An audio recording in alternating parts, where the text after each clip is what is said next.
So what have I done lately? What weird thing have I been up to?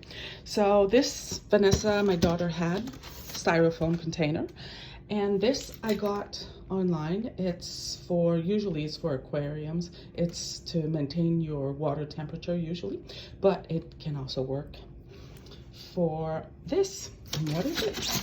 Well, it's for my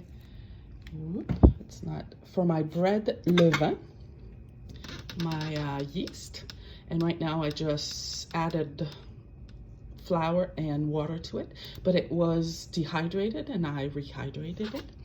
And at the bottom I put, as you can see, like a little cooling rack for, you know, cookies and stuff like that when you cook.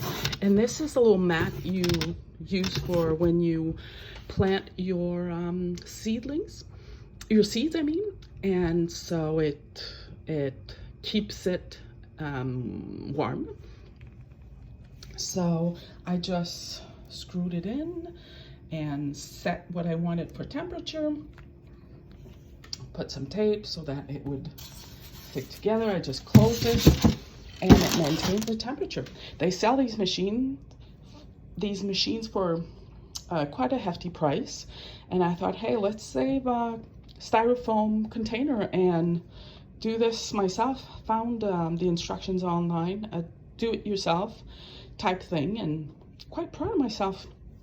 So it's my proofing bread machine. My bread proofing machine, yeah, that's what I would call it. So I'll use it for the yeast, but I will also use it when I'm proofing my bread. So